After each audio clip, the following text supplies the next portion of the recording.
With us now is economics professor at DePaul University, Thompson, here in studio. Sir, appreciate your time. Thank you so much for having me. Good to see you.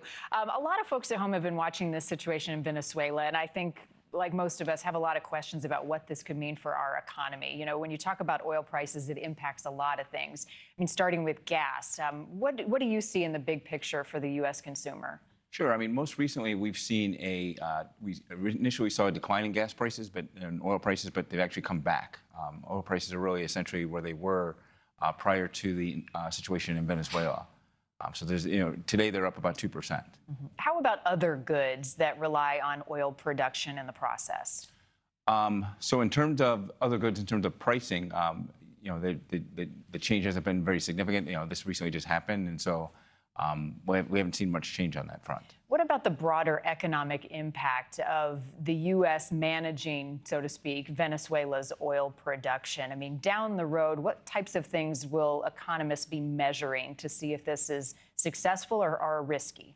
Well, I don't, because this is a bit unprecedented, we don't really have much history on this front. So I can't really speak to what we would expect to happen going forward in terms of pricing, but we'll keep our eyes open, certainly. Yeah. How about the markets? They're certainly reacting to all of this news coming out of Venezuela. What really influences things when it comes to oil production and oil prices? Well, a number of things. I mean, demand is a big one.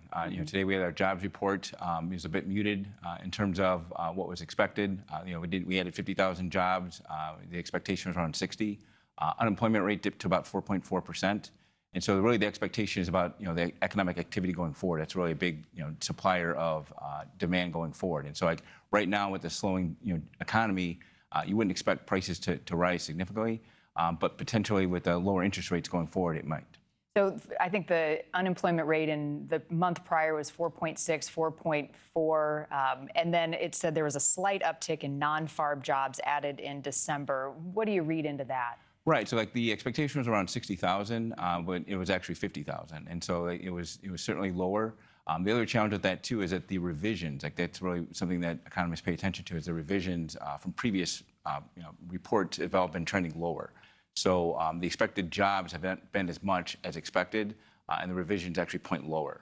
So much of 2025, we talked about inflation and tariffs. What does the outlook look like, early on in 2026, especially as it comes to, interest rate decisions? Sure. I mean, like the labor market certainly has not been very strong. And so the expectation is we'd like to see what the sales reports look like from the holidays.